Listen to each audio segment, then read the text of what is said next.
Twelfth physics का next chapter हम start करने जा रहे हैं, जिसका नेम है एटम्स। बच्चों, एटम्स के बारे में सबसे पहले पोस्टुलेट किया था सर डोल्टन नाम के साइंटिस्ट ने। हमारा ये संसार मैटर से मिलकर बना है और मैटर फर्दर आगे मिलकर बना है बहुत सारे इनडिविजिबल पार्टिकल से, जिसको नाम दिया गया एटम्स। एटम जो शब्द है बच्चों, वो ग्रीक भाषा का शब्द एटोमोस से मिलकर बना है। इस एटोमोस का मीनिंग होता है नोट कट। इसका मीनिंग मैटर मिलकर बना है एक ऐसे पार्टिकल से जिनको हम और डिवाइड नहीं कर सकते, और उनको नाम दिया गया एटम्स। इस चैप्टर के अंदर बच्चों हम एटम के स्ट्रक्चर के बारे में स्टडी करेंगे। ये स्टडी करेंगे कि एटम फर्दर और किन किन सब एटॉमिक पार्टिकल से मिलकर बना हुआ है। इसके विषय में इनके बारे में सबसे पहले जे थॉमसन नाम के साइंटिस्ट ने अपने पोस्टुलेट्स दिए थे, अपना थॉमसन मॉडल ऑफ एटम देकर। उसके बाद हम स्टडी करेंगे रदरफोर्ड एटॉमिक मॉडल। उसके बाद है बच्चों नील बोहर। तो इन तीनों साइंटिस्ट के द्वारा दिए गए जो एटम्स के मॉडल हैं, हम उनके बारे में वन बाय वन स्टडी करेंगे। बच्चों, हम जानते हैं लाइट के 3 डिफरेंट कलर्स जो हैं, जिनको हम प्राइमरी कलर्स बोलते हैं, वो कलर मिलकर लाइट के लगभग सभी कलर्स को बना देते हैं। उसी प्रकार ऐसा माना जाता है कि 100 अलग अलग प्रकार के एटम्स, ऑन एन एवरेज 100 अलग अलग प्रकार के जो एटम्स हैं, वो मिलकर इस पूरे यूनिवर्स को बना रहे हैं। इसका मीनिंग बच्चों, इस यूनिवर्स में जितने भी मटेरियल हैं, वो सारे के सारे मटेरियल 100 लगभग अलग अलग प्रकार के एटम से मिलकर बने हैं। एटम्स बच्चों एक बॉडी से नेक्स्ट बॉडी, वन प्लेस से नेक्स्ट प्लेस सर्कुलेट होते रहते हैं। हमारी बॉडी भी सेम काइंड ऑफ एटम से मिलकर हम सभी बने हुए हैं। एटम्स का साइज बच्चों बहुत छोटा होता है। Atoms are very very small size particles. हम एटम्स के साइज के वर्क के लिए एक एग्जांपल की बात करते हैं। हम ये चेक करेंगे, जैसे मैंने बच्चों ये डॉट लगा दिया, ये जो डॉट है इसका डायमीटर करीब 1 मिलीमीटर है, और 1 मिलीमीटर होता है 10⁻³ मीटर। हम ये देखेंगे इस डॉट को कितने एटम मिलकर बना रहे हैं। बच्चों, एक हाइड्रोजन एटम का डायमीटर है वो होता है 1 एंगस्ट्रॉम। इसका मीनिंग 10⁻⁻10 मीटर। अब हम क्या करेंगे, इस डॉट के डायमीटर को इस हाइड्रोजन एटम के डायमीटर से डिवाइड कर देंगे, और हम क्या पाएंगे -3/-10, दैट इज 10⁻⁷। और बच्चों 10⁻⁷ होता है करीब 1 करोड़। इसका मीनिंग बच्चों, हाइड्रोजन एटम्स 1 करोड़ हाइड्रोजन के एटम मिलकर ये स्मॉल डॉट बना पाएंगे, या फिर ये स्मॉल डॉट जो मैंने यहाँ पर मार्क किया है, इसको बनाने के लिए करीब 1 करोड़ हाइड्रोजन एटम्स की जरूरत पड़ेगी। अब आप खुद सोचिए बच्चों कि एटम का साइज कितना स्मॉल है। हम इमेजिन भी नहीं कर सकते एटम के साइज के बारे में। Thompson model of atom. इस मॉडल ऑफ एटम के अकॉर्डिंग बच्चों एवरी एटम जो है वो पॉजिटिव चार्ज स्फीयर से मिलकर बना है। ये एक पॉजिटिव चार्ज स्फीयर मैंने ड्रॉ कर दिया। इससे मिलकर बना है एक एटम, और इसकी जो रेडियस है वो है करीब 10⁻⁻10 metre. According Thomson model of atom, हर एक एटम पॉजिटिवली चार्ज स्फीयर से मिलकर बना है, जिसकी रेडियस है 10⁻⁻10 मीटर।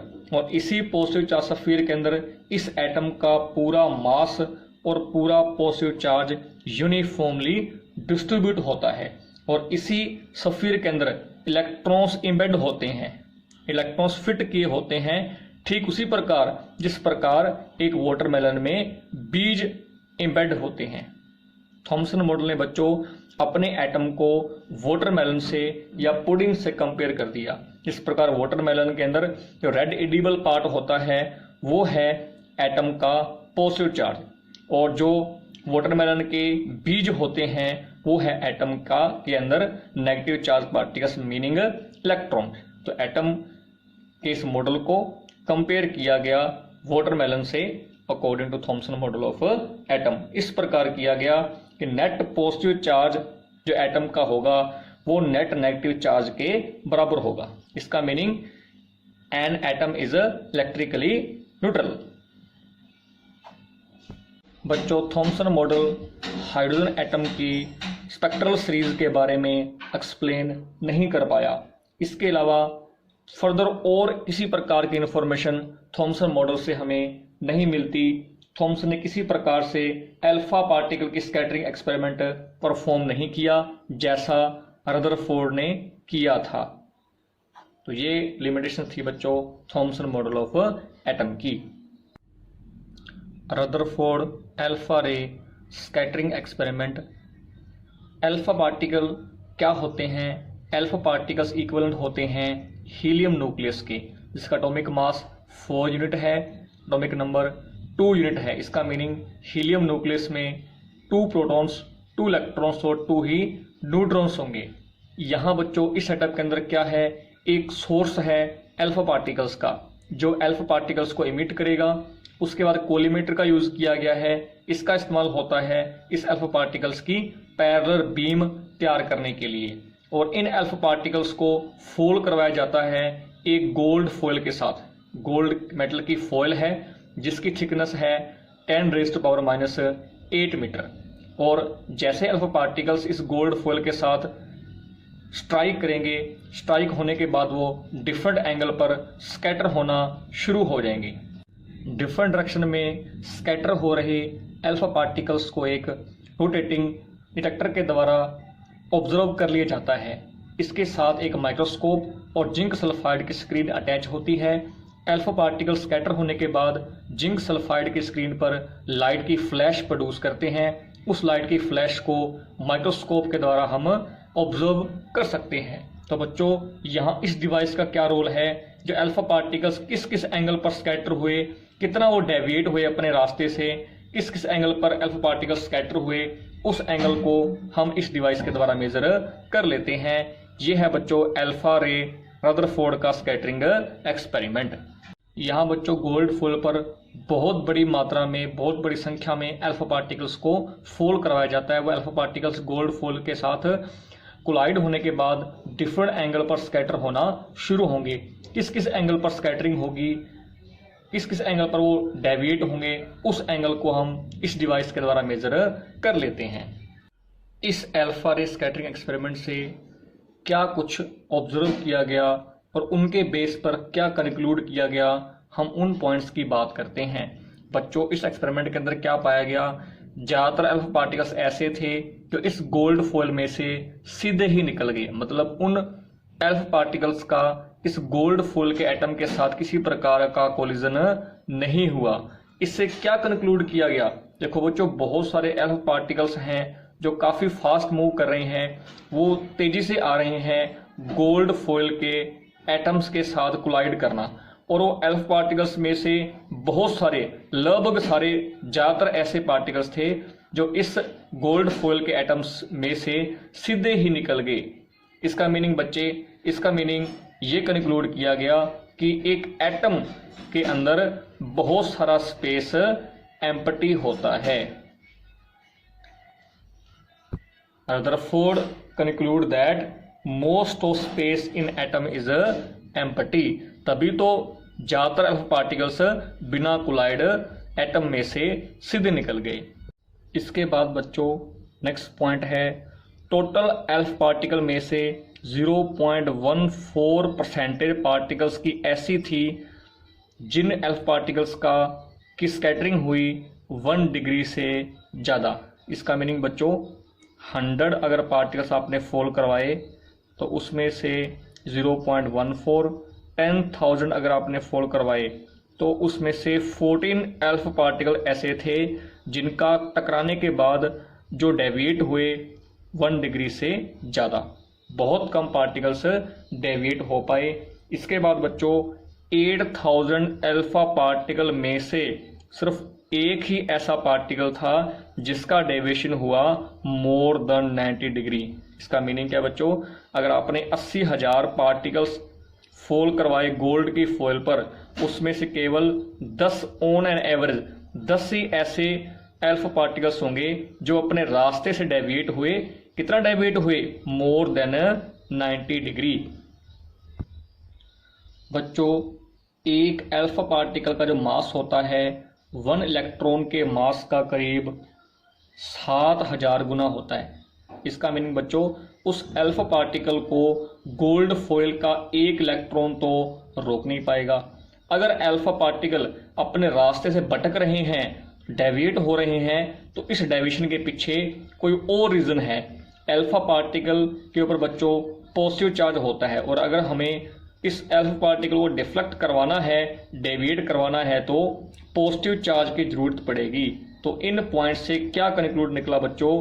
उस एटम, गोल्ड फॉइल के एटम के सेंटर में एक ऐसा पॉजिटिव चार्ज कंसंट्रेट है जिसकी वजह से वो fast moving alpha particle deflect हो रहे हैं इस प्रकार। क्योंकि बच्चों अल्फा पार्टिकल पर भी पॉजिटिव चार्ज है, और हमने एक्सपेरिमेंट से क्या देखा कि जैसे वो अल्फा पार्टिकल इस गोल्ड फॉइल के एटम की ओर आए तो वो काफ़ी ज़्यादा एंगल पर डिफ्लेक्ट भी हो रहे थे। जैसे अल्फा पार्टिकल मूव करता आया, इस एटम की वजह से, गोल्ड फॉइल के एटम की वजह से वो डिफ्लेक्ट हो गया। इसका मीनिंग इस अल्फा पार्टिकल को जो डिफ्लेक्ट करवा रहा है वो कौन है? वो पॉजिटिव चार्ज है, और बहुत सारा स्पेस एटम के अंदर एम्प्टी भी है। इसका मीनिंग क्या कंक्लूड किया गया?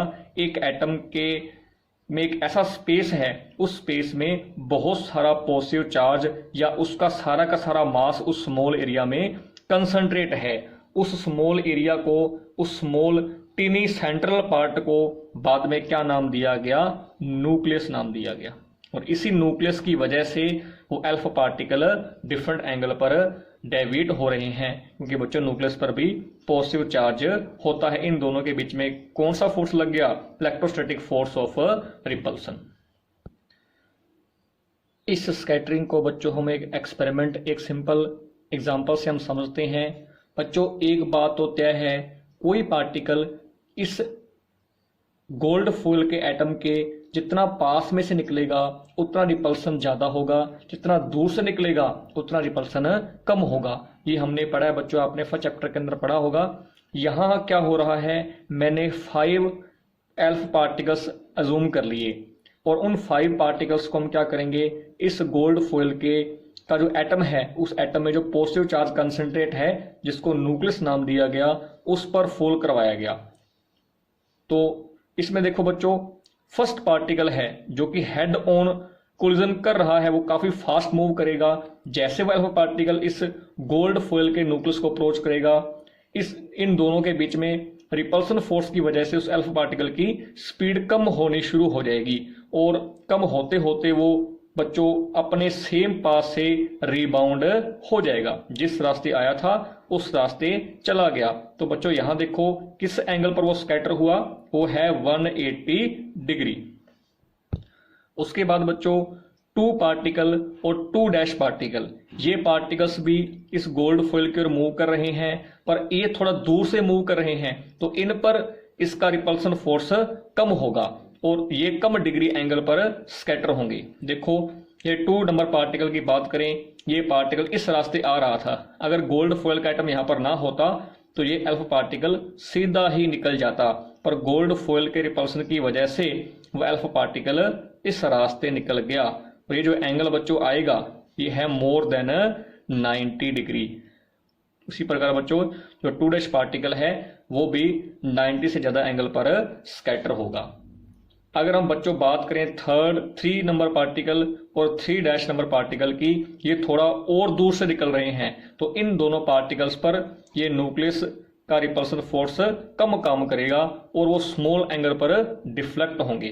जैसे मैं 3 डैश पार्टिकल की बात करूं, ये पार्टिकल इस रास्ते आ रहा था, इस रास्ते अगर गोल्ड फॉइल का एटम आगे ना होता तो यह पार्टिकल ये पाथ फॉलो करता, पर वो अपने रास्ते से डेविएट क्यों हो गया? इस गोल्ड फॉइल के न्यूक्लियस के रिपल्सन की वजह से वो इस स्मॉल एंगल पर स्कैटर हो गया। तो बच्चों हमने क्या कंक्लूड किया, कोई अल्फा पार्टिकल जितना पास में से गुजरेगा इस न्यूक्लियस के उतना रिपल्सन फोर्स ज्यादा होगा, उतना स्कैटरिंग एंगल ज्यादा होगा। जितना अल्फा पार्टिकल दूर से निकलेगा उतना रिपल्सन फोर्स कम होगा और उतना ही स्कैटरिंग एंगल भी कम होगा।